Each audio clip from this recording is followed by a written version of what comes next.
Hello guys! Good morning mga kamamshi, mga kapapshi. So, andito lang kami sa ano ni Kap, sa kanyang ukay-ukay store. Kasi wala kaming ngayon, wala kaming TikTok. Tapos na kami nag-TikTok.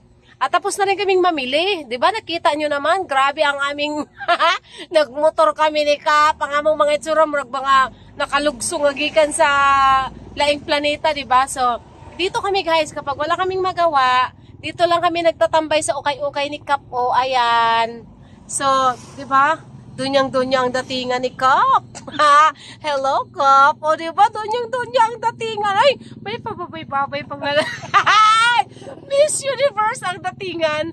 So, ito nga pala yung ukay-ukay ni Kap. So, ayan guys. So, itutur ko kayo sa ukay-ukay ni Kap. Itutur ko. Hello guys, ito nga pala ang ukay-ukay ni Kap. Oh, di ba? Tagay ko sa akong Kap.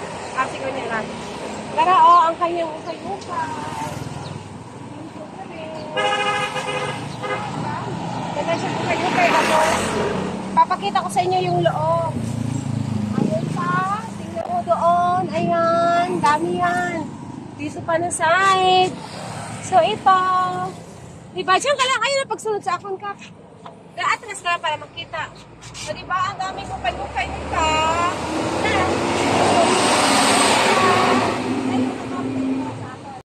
So, guys, ito nga pala ang ukay-ukay ni Kap. Ayan, oh. Init pa. So, ayan. Ito pala yung labas. Ayan. Diba? Charan! So, mainit pa. So guys, ito yung loob ng kanyang ukay-ukay. Marami ito. Ayan, oh. Charan! So, pasok tayo dito sa loob. Kasi, marami pa kayong marami pa kayong makikitang paninda ni Kap. Ayan, guys, oh. So,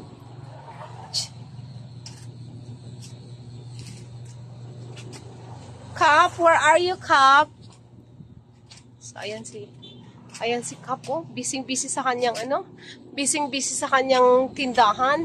So, pasok pa tayo dito sa loob. Ayan, so ito pa guys, marami pa dito. So, ito yung pinagkakabisihan palagi namin ni Kap. Lagi kami pumupunta sa bilihan. Kaya, ayan. So, ito yung ukay-ukay ni Kap. So, kung kung taga Madridejos ka, dito kayo mamimili. So, meron pang mayroong gown. Oh, ayan. So, kung gusto mong magpakasal, pwedeng-pwede magpakasal. Tapos, merong mga dress. May mga dress, may mga pulo. Tapos, mayroong bag. Oh, ayan. Diba? Tapos, si Kap andito sa labas, busy-busy. Puntahan natin si Kap. Ayan si Kap. Oh, busy-busy sa kaka-display. Kap, where are you? O, diba? Busy-busy si Kap. Oh. Diba? So, dito kami madalas magtambay ni Kap kapag hindi kami nagti-TikTok. Meron pang mga tsinelas. Oh. Init! Ayan, sa tabing kalsada lang to, guys. Ayan, So, ayan na. Tambay muna kami dito kasi mainit pa sa labas. Oo.